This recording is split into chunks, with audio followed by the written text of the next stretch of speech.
Reality Rift you, right? And kill you in a couple of hits. Yeah, exactly. I would be favoring Spirit a little bit with this draft. Well, I don't know if you noticed, but my Dota's in Spanish, and I've been enjoying it greatly, watching like the mega...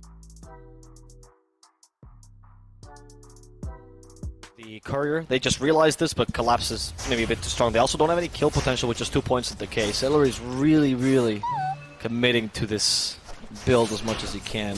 Try to harass Collapse out of lane. Duracho walking back to his tower himself. Now Collapse chasing after Celery. There's a forward skewer. Interesting, as in the mid lane they're also seeing an engagement here, hoping to go for Quinn. Quinn is burning up, and Quinn will die to the auto attacks from Laurel, getting the first blood. In the top lane, Celery used the tombstone player as well, right? He was a Nagasiren player. Like this man, Lycan, he went back when Lycan was a carry. He can now play it off lane.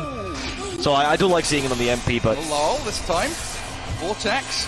Damage onto Quinn, doesn't look like the puck can finish the job, and now the zip back in. Laurel's going for the solo kill and gets the job done! Why is smoke gankers from Gaimin Gladiators, hoping to at least stop Collapse. Seems like it would be possible if they get a Dream Coil off. They should be able to get in on Oh, they got a root. They got the root. Yeah, now he's... You were the troll across, but it's Celery and Tofu here. Quinn will arrive to try and secure the kill, and gets it in the end as well. And this is a troll going Battle Fury, so they need every little bit they can get. He's looking for that later game scaling. Radiant structures. Sure, I agree with that. I think going Axe first, a little bit of a troll, not the hero, just is bad. I didn't mean to make a pun, I'm sorry. I'm sorry, I apologize, Kate. Don't look at me that way. But I do like the Axe build, I just don't think it's good enough to boost your fun. But mid lane, Storm is leashed. He got hit by the Wrath of Nature as well, and Nar will finally die. This time he did not know his limit. It's the moment that you start pushing. If you're a Team Spirit, once you get the level 6 on Phoenix, you threaten towers, you go, right, fight me, good luck. GG gonna take this opportunity to smoke into the bottom jungle. Yasuo has 1,720 HP with Strength, Tread, and Armor, but he's toggled off, and the hookshot comes in. They get the catch and the kill. Really well executed. That went back to farming his Battle Fury up. Oh, Maposhka is being attacked down bottom by Tofu, but Tofu went way 70% of his HP in a couple of hits, and realized that's not a fight he wants to take, but the DD rune and a hookshot in, Coil did snap, and the cogs are good. Catch out the Chaos Knight, and Laurel trying to fight back and avenge his fallen brother. Oh my god, the 20 HP Ball Lightning back to safety, while Celery's killed Collapse on the other side of the map. That was an odd push by Team Spirit. I wasn't expecting Yadro to push that far in, and now in the mid lane they continue the assault. They want to get Phoenix. He's been silenced. A little bit more damage to the Rocket Flare, and Poshka will seemingly get away as they waiting Rift the puck himself. He's burning up, but he is luckily out of there in time as Ace comes to protect the pedal just a little bit too much. You know, they've got this Blink RP, they've got the CK Armlet, but being a little bit tentative with their moves into the enemy side of the map. This is giving Gaimin Gladiators, you've been saying it, the Quinn puck. Such a tremendous performance from him after a sad laning phase as they do catch Ace. Really well done there with Laurel starting that initiation, allowing Collapse to be the second wave. And it's going to be their tower that falls in first as Laurel, he wants to go for more. Celery is the target, but Quinn will protect him for now. There's a Dream Coil and they know it. They missed the waning Rift, which is why Laurel will keep forward over towards the Dire Ancients. Does expire, so Spirit lacking in the vision department as they go on the Storm again. Oh, but the catapult's in the way. Doesn't seem like it matters. Tofu able to take down the Storm Spirit. Now Mira, next one on the menu. A jump forward from the puck into that orb, and Quinn hunting for a little bit more. Skewer out from Collapse gives him the safety he needed. Well, this is all space for Duracio's troll. Not only has he finished Battle Fury, but he's pushing bottom tier 1. A skewer mid. Celery dragged it towards tower, but it's a tanky Undying. Burgess Dale on the ground as well, and Collapse is being dived by Quinn. This puck just doesn't stop. Incredibly annoying. The nuisance gets caught. The big LP is there. 2 ultis required, but every spell worth the kill. That was definitely worth the kill. Finally putting a stop to the menace that is Quinn. And I mean, look, if you look at Team Spirit as well, they get the kill on Clocker, sorry. He did South America back when Brazil was still relevant. That's how you know he still says Quinn out. Thank you very much. And maybe they saw Miro, yeah, they definitely did catch a glimpse of him. The Wrath of Nature. It was actually the creeps that were chasing after him. They're like, I guess we'll kill him. Well on his way to BKB, so another big timing coming up for Gaimin Gladiators. Quid He wants to cut a lane, but they might cut his face. Chaos Bolt, Electric Vortex as well, and wow, the Phantasm was enough damage. I think he got 2 crits off that Phantasm. That's some big damage from Yatoro. Oh, what Echo say? It's his time to shine, and then we go again. Collapse and Lol pairing up to find the Undying. Does make it difficult for Troll, especially when some map gets taken away from you. Whereas Team Spirit can easily delegate farming camps and roles with CK and Storm being their dual core without having to worry about this uncontrollable aspect of it. Smoke tongue for Spirit. Or just a hook shot in from Tofu. Big damage from Quinn. They're going to blow up both of them. Collapse and Miposhka slain. Mira into the grave as well. Well, that just ended as quick as late game. You buy the Battle Fury, you've got Nature's Prophet.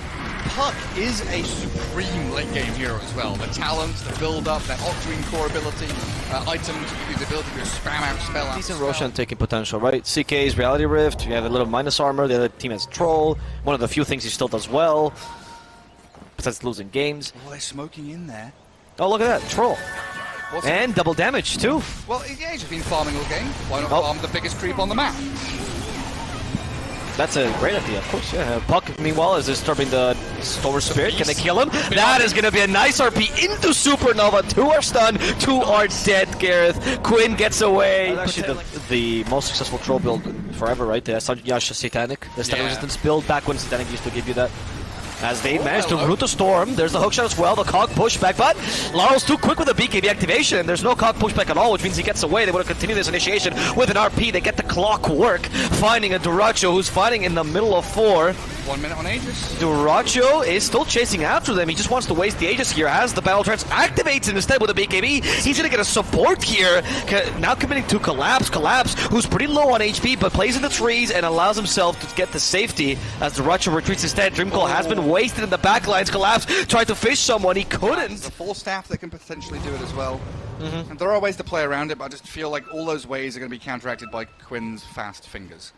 That's true. It's a little bit tough, right? I guess if 2 people jump at the same time, you can still get, like I said, the Collapse blinking to force that could work. Ooh, Troll is getting dead. obliterated. It looks like first life's gone.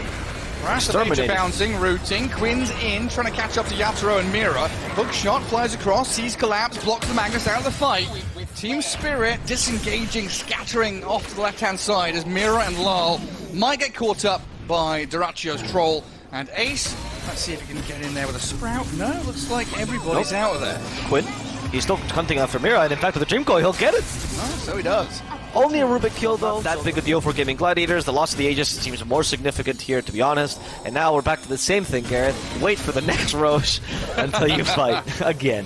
Yeah, it just still feels like one of those games where if Gaimin Gladiators have Aegis, it's kind of a foregone conclusion. They're going to walk towards your base, you're going to spend all of your big ultis, and they'll outfight you. They'll outmaneuver you. But if they don't have Aegis, that's where Team Spirit can just whack them with a big combo. Yeah. Apologies to headphones users if you heard me slapping my hands together. It's true. Without Aegis, Troll, if you allow me to use a Peruvian reference, is just the Chronicle of a Death foretold, right? There's just no chance. The man is a walking dead man because they have too much catch and they have no save on Gaimin Gladiators. No real good 4-staff builders either. It's like a self-fulfilling prophecy, or what? Oh, it's a book by Gabriela Garcia Marquez. It's like the book of Peruvian literature. Oh, okay. Yeah. About a man who gets killed on the day of his wedding, and you know that because he's wearing a red shirt instead of a white one on the day of his wedding. Yeah, and red means blood. I see. Yeah. Sorry, I spoiled the book. spoiled the book from the 1900s. I can tell. The only thing I've read in the past 10 years is the back of a shampoo bottle. I'm glad you did read that one. Was it just one out of the many? Do you not get bored when you poop and you forgot your phone? I don't have shampoo near me when I do that. My shampoo is in my shower, right? So my arms don't reach. Is your toilet not in the bathroom where the shower is? I have a massive toilet. Where are you, in abject poverty? I live in Europe where rooms are small. I live in Malaysia. I have 2 bathrooms, Gareth. You understand? Yeah, okay. Chill out, man. That's SCA. Bougie Alvo over SCA. That's Gleipnir in the top lane, so Mira is going to have a hard time TPing here. Ace, calculate a little bit. You can use Gleipnir without vision, which is why it's so useful. And you have a Sprout in a second as well. He has Sprout Leash. That's going to be dead Mira. Sprout Leash challenge. It feels to me like Team Spirit has a little bit of a... RP. Oh? Collapse has found the troll, but he's got BKB Battle Trance, turns and fights, Tombstone's down, and Collapse hits the ground. And Yatoro getting stunned up and caught out. He's been rooted and nearly killed. Oh, he turns though, big damage as Lol jumps in. Duraccio heals. The Satanic keeps in running. And Gaimin Gladiators with 3 monumental kills might just end this game. Gareth, I said it was a good troll game. Trying to fight this Roche. 20 seconds is what they're going to bank on, perhaps. Quinn, there's the Waning Rift. They already got rid of the Phoenix. No, he barely survives. Rocket Flare starting to rain down. That's Miposhka down. As they go for Duraccio next. Activates BKB. Goodbye, Storm. Ceases to exist as Yatoro is also rooted. Duraccio will get yet another kill. And only Collapse is capable of making it out for now. Instead, they try to finish off Miposhka a second time. Going for the Rax, or the tier 3 rather, instead. Yeah, they were trying to scan Roshan, thinking, hey, Gaimin Gladiators is going to go get that Aegis, we better stop them. Collapse shows his face, and the follow through from Gaimin Gladiators, proving to be just far too strong.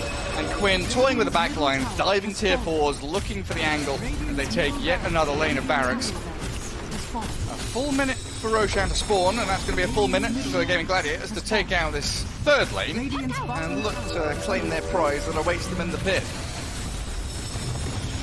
Oh, the scouting rocket flares allows Quinn to jump. Telekinesis is there, and a Waning Rift too, but GG's called. Collapse. He says he's had enough.